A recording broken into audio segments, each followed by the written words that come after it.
همسك اهو الاوريوهية سكينة اهي، نطلع الكريمة كده بس كده.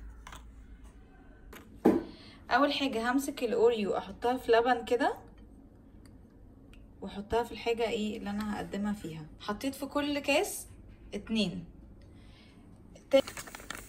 تاني خطوة بقى هحط كيس من الويب توبينج ونص كوباية لبن ومعلقة سكر باودر ومعلقة فانيليا ومعلقة قشطة ومعلقة نوتيلا.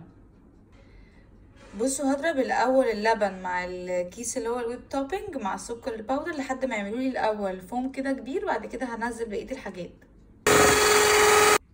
بعد ما بقت بالقوام ده معايا حطيت بقى، شفتوا الكريمه اللي كنا شلناها من الاوريو حطيتها بقى هنا، وحطيت كمان اوريو متفتفت كده شايفين، وهقلب دول كلهم مع بعض. حطيت كام واحده اوريو؟ تقريبا 6 وحدات، واقلب الكلام ده كله بقى مع بعض.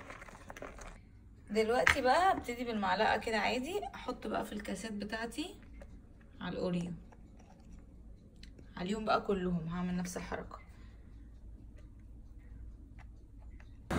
بعد بقى ما حطيت كده عليهم كلهم كده الكريم، تالت خطوه بقى والاخيره ان انا هجيب اي حله عندي وعليها طبق من اللي هما مش بيتكسروا، وهحط فيهم واحده جالكسي مع معلقتين زبده.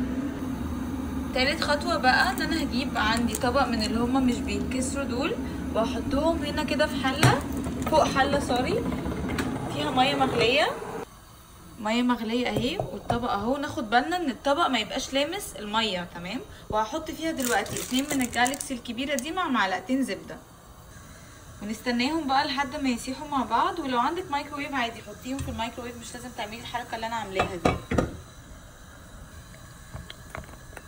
تسيح بس كده ونحط اخر طبقه ونبقى احنا كده خلصناها. نحطها في التلاجة بقى تقعد يوم كده اهو. خلاص بعد ما خلصتها شايفين القوام هو ده اللي انا عايزاه بقى. نبتدي نحطها ايه على دول، نحطها بقى كده على الوش. هحطها بقى في التلاجة يوم تقريبا، يعني من 6 ساعات ليوم. حطينا شوية اوريو مطحون، ممكن برضو نحط ايه نص اورياية كده ايه في كل واحدة. شايفين بجد تحفة. هي اللي جربوها بقى وقولي رأيكم ايه. شايفين؟ يلا باي باي.